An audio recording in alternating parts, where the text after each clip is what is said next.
உலகத் தமிழர்களின் உன்னத குரல். தொன்மை தமிழின் பண்பாட்டு திரள்.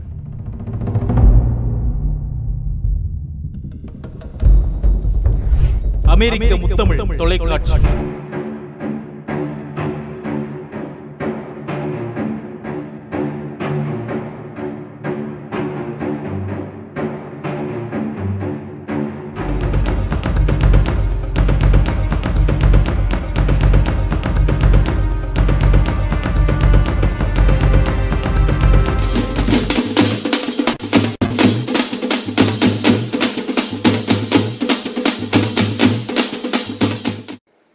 அனைவருக்கும் வணக்கம்.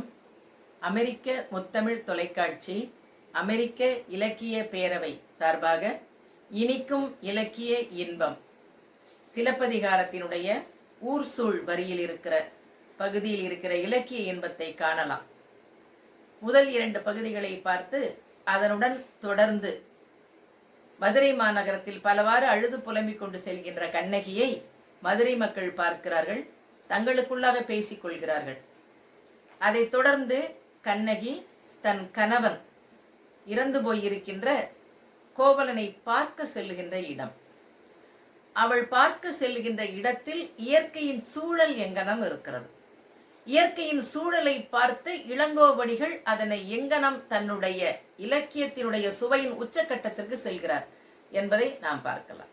அதற்கு பிறகு கண்ணகி அங்கிருக்கிற மக்களை பார்த்து தனக்குள்ளாக பேசிய செய்தியோடு இந்த ஊர் சூழலை அழகுபட நிறைவடைகிறது.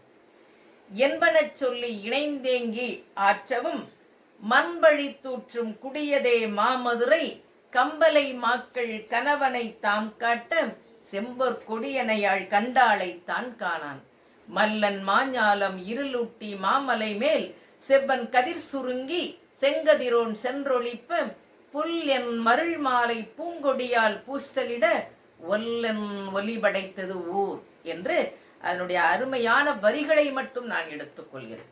கண்ணகி அழுது புலம்பியவாறு சென்று கொண்டிருக்கின்ற நேரத்திலே மண்பழி தூற்றும் குடி, மண்ணுக்கான பழியை சொல்லிக் கொண்டிருக்கிற மக்கள் என்று மதுரை மக்களை கூறுகிறார். அவர்களை கம்பலை மாக்கள் என்று ஆரவாரமிக்க பேச்சினை உடைய மக்கள் என்பதை கம்பளை மாக்கள் என்ற சொல்லினால் அவர்களை பிரித்தாழ்கிறார் இளங்கோவடிகள்.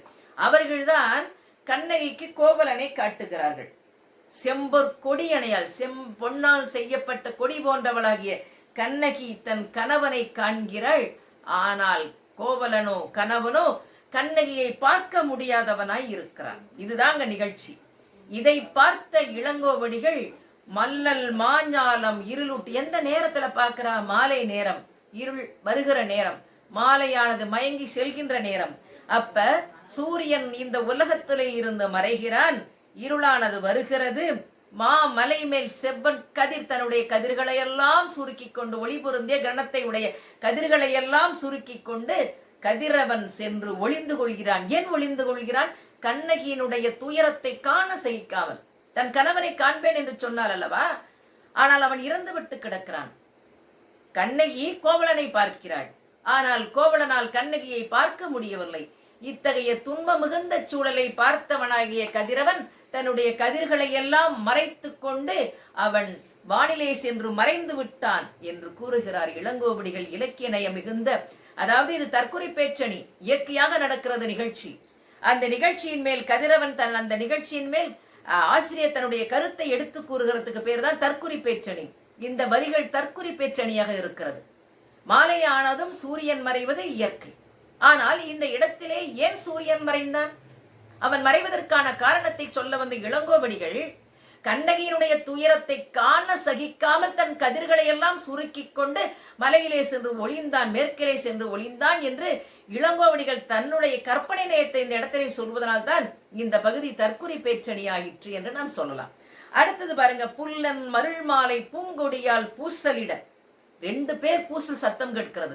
ஒன்னு மாலை நேரமே ஒரு சத்தமானது கேட்கிறதாம். அந்த சத்தம் ஏன் கேட்கிறது? கண்ணகி துயரப்பட்டு அழுது கொண்டு இருக்கிறாள் அல்லவா, தனக்குள் பலவாறு பேசிக் கொண்டிருக்கிறாள் அல்லவா. இந்த ஒலியை கேட்டு அந்த மாலை நேரமானது அது என்ன செய்கிறதுனா பூங்கொடியானவள் பூசலிட, மாலை என்கிற பூங்கொடியானவள் பூசலிட என்ற ஒரு பொருளையும் எடுத்துக் கொள்ளலாம். இன்னொரு பொருளை நாம் பார்க்கின்ற பொழுது கண்ணகியினுடைய ஒளி பொருந்திய பலவாறான துயரம் நிறைந்த வார்த்தைகளானதும் பூசலிட என்ற இரண்டு பொருள்களையும் இலக்கிய நயத்துடன் இந்த பகுதியிலே பார்க்கலாம். இதையெல்லாம் கேட்ட அந்த மதுரை மாநகரம் ஒல்லன் ஒலி படைத்தது, பேரொளியை உடையதாக அப்படியே இருக்கிறது என்று சொல்லி இளங்கோவடிகள் அந்த இடத்துல மிகப்பெரிய சிறந்தது. எந்த ஒரு புலவரும் எந்த தமிழிலே ஆர்வமுடையவனும் இந்த இடத்தை தொடாமல் செல்ல முடியாது என்பதற்கு அருமையான இலக்கிய நயம் மிகுந்த பகுதியாக நான் பார்க்கிறேன். அதோடு நின்று விடவில்லை கண்ணகி. அங்கே பார்க்கிறாள், தன் கணவன் எழுந்திருக்கவில்லை. பார்த்தவுடனே பெண்டிரும் உண்டுகள், பெண்டிரும் உண்டுகள். மதுரை மாநகரத்துல பெண்கள் இருக்கிறீர்களா?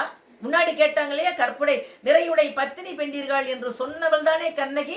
இந்த இடத்துல பெண்டிரும் உண்டுகள், பெண்டிரும் உண்டுகள் கொண்ட கொடுநன்னுக்கு உருங்குறை நிற்கின்ற பெண்டிரும் உண்டுகள், பெண்டிரும் உண்டுகள் என்று கேட்கிற விதமானது கோபத்தினது உச்சக்கட்டமாக நான் பார்க்கிறேன். அதோடு நிற்கவில்லை, சான்றோரும் உண்டுகள், சான்றோரும் உண்டுகள். ஈன்ற குழவி எடுத்து வளர்க்கும் சான்றோரும் உண்டா? இந்த நாட்டிலே சான்றோர் இருக்கிறார்களா? அனாதையாக விடப்பட்ட குழந்தை எடுத்து வளர்க்கின்ற சான்றோர்கள் இருக்கிறார்களா என்று அடுத்த நிலைமை சான்றோருக்கு செல்கிறார். அதற்கு அடுத்ததாக ஒருபடி மேலே சென்று தெய்வமும் உண்டுகொள், தெய்வமும் உண்டுகொள். கடவுளே நீ இருக்கிறாயா, தெய்வமே நீ இருக்கிறாயா என்று கேட்டுவிட்டு வைவாளின் தப்பிய மன்னவன் கூடலில் தெய்வமும் உண்டுகொள், தெய்வமும் உண்டுகொள் என்று கண்ணகி அழுது புலம்பி அரற்றுகின்ற வரிகள் இலக்கிய சுவையுடன் நயம் தருவனாக இருந்தாலும் அது அவலச்சுவையினுடைய உச்சத்தை தருகிறது என்று சொல்லி மிக சிறந்த பகுதியாக நான் பார்வையிலே பார்க்கிறேன் என்று சொல்லி வாய்ப்பளித்தமைக்கு நன்றி கூறி விடைபெறுகிறேன். திருச்சியில் இருந்து மா மங்களமேரி. நன்றி, வணக்கம்.